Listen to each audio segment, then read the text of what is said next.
Hi friends, जैसा कि अपन ने अब तक इस चैप्टर में क्या देख लिया था कि हमने टोटल 27 वाक्य देखे थे।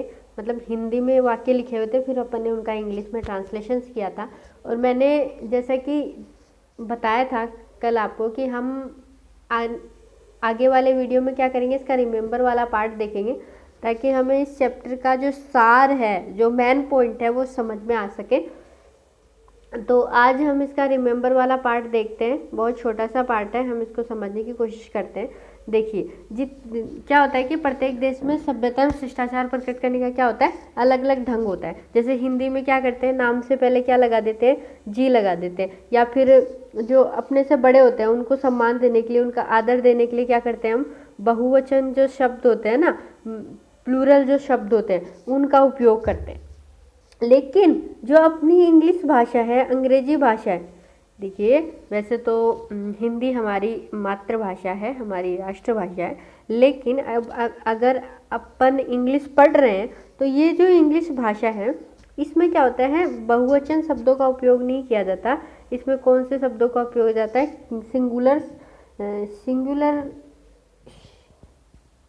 मतलब कहने का मतलब है कि सिंगुलर शब्दों का उपयोग किया जाता है। यानी अंग्रेजी में आदर सूचक में भी क्या होता है, एक वचन यानी सिंगुलर ही रहता है। कैसे, मैं क्या बोलने की कोशिश कर रही हूँ, इसको आप एग्जाम्पल की मदद से बहुत अच्छे से समझ जाओगे।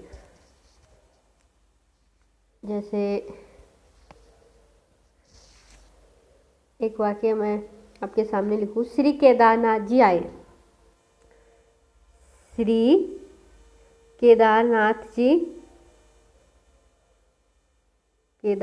जी आए हैं। अब इसकी अपन को इंग्लिश बनानी है तो देखना, अब mister Kedarnath has come. Stop लगा दूं, यानी मिस्टर केदारनाथ हैज कम। ठीक है, समझ रहे हो आप इस चीज को?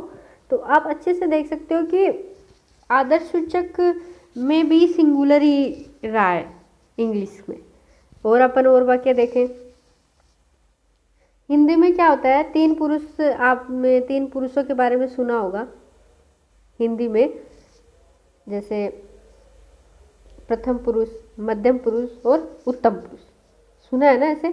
तो हिंदी में क्या करते हैं, जो मध्यम पुरुष होता है उसमें सम्मान प्रकट करने के लिए, आदर प्रकट करने के लिए क्या किया जाता है, तुम की जगह कौन से शब्दों का उपयोग किया जाता है, आप का उपयोग किया जाता है। परंतु अंग्रेजी में तुम हो या आप हो तो उसके लिए क्या शब्द का उपयोग किया जाता है, ओनली यू शब्द का उपयोग किया जाएगा। कैसे, देखो, जैसे आप क्या चाहते हैं, एक वाक्य है, एग्जाम्पल के लिए एक वाक्य है आपके सामने कि आप क्या चाहते हैं, प्रश्नवाचक चिन्ह लग रहा है, आप क्या चाहते हैं, तो इसकी अंग्रेजी कैसे बनाओगे, व्हाट डू यू,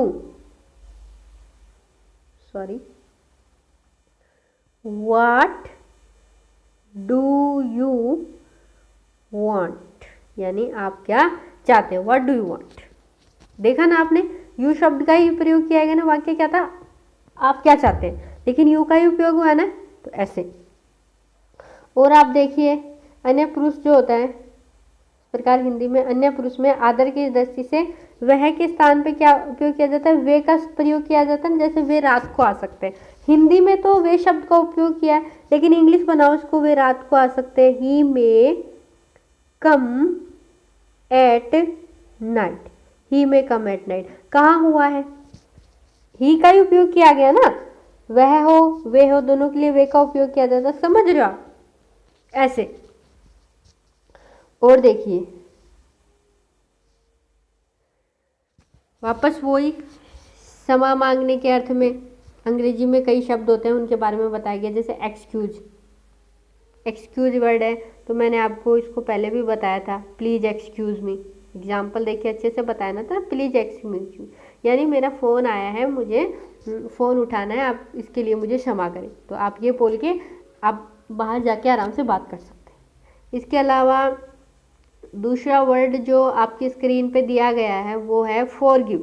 क्या है, फॉरगिव। फॉरगिव यानी भूलना, माफ़ करना, क्षमा करना।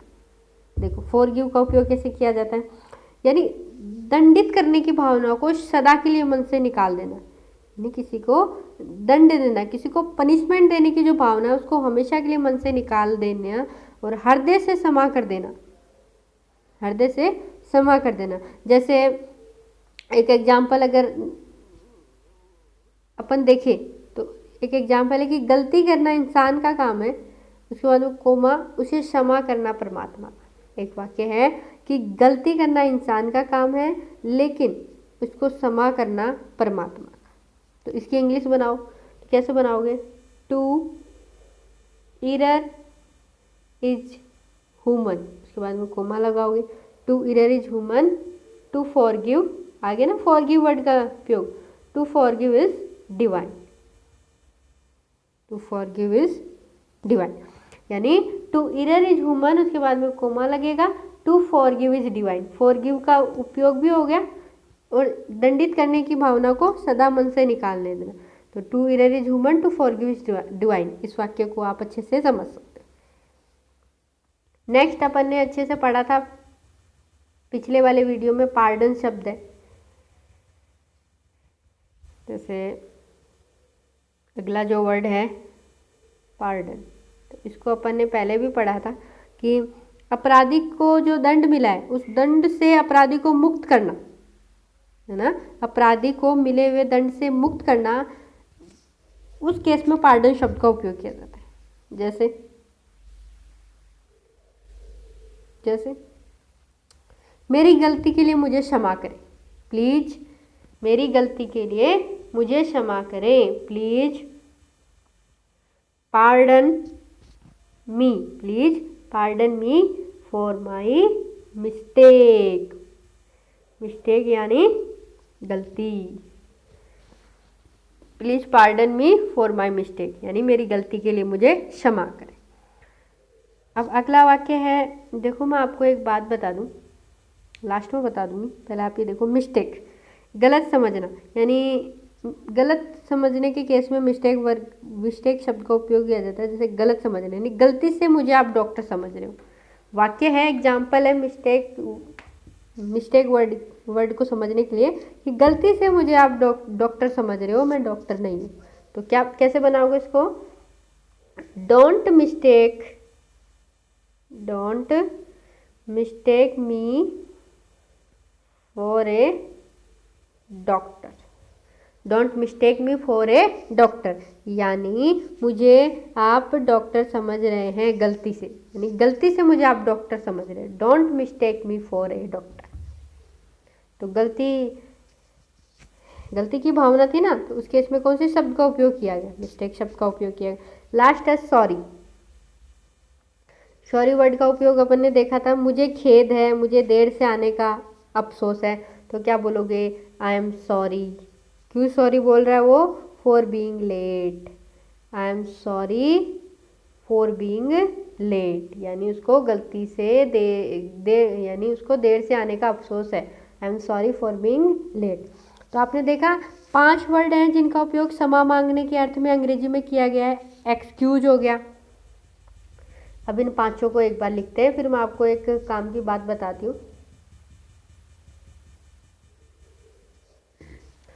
एक्सक्यूज वर्ड था, वो भी वर्ब भी था।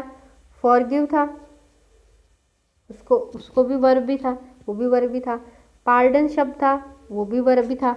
मिस्टेक जो वर्ड था, यानी जो मिस्टेक जो शब्द था ना, मिस्टेक जो शब्द था, मिस्टेक शब्द भी वर्ब था। लेकिन जो लास्ट वाला जो वर्ड है सॉरी, वो किस चीज़ को शो कर रहा है? एडजेक्टिव, एडजेक्टिव यानी एडजेक्टिव यानी विशेषण। ठीक है,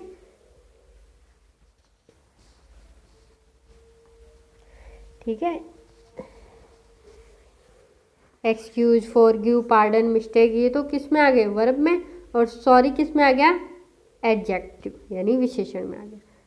तो इसके अलावा आई बैग योर पार्डन, पार्डन, ये वाक्य थे जिनका उपयोग जैसे अपन किस टेलीफोन पे बात कर रहे हैं, अपन को आवाज़ नहीं सुनाई दे रही, तो इस केस में अपन बोल सकते हैं आई बेग योर पार्डन, इन शब्दों का उपयोग कर सकते हैं। यानी इसका मतलब क्या होता है कि आप तो ठीक बोल रहे हो लेकिन मुझे सुनाई नहीं दे रहा है, please repeat it, please repeat it, कृपया दोबारा कहें, प्लीज़ रिपीट इट, ऐसा भी बोल सकते हो, या फिर pardon, I beg your pardon, ऐसा भी आप बोल सकते हो। तो इस तरह से अपन ने देखा। तो आज के लिए बस इतना ही। Thank you so much. ठीक है, हमने यहाँ तक स्टडी करी है। आज कंप्लीट होता है, आज हमारा सेकंड डे, यानी सेकंड चैप्टर हमारा कंप्लीट होता है।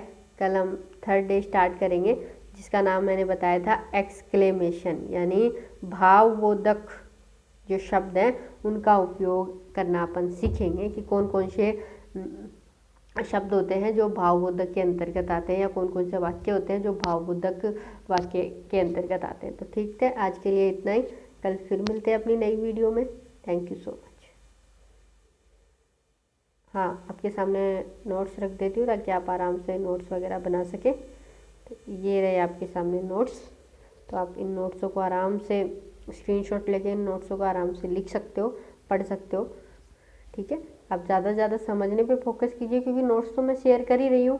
आप आराम से नोट्सों के स्क्रीनशॉट लेके लिख सकते हो और फिर बाद में आराम से पढ़ सकते हो। ठीक है, थैंक यू।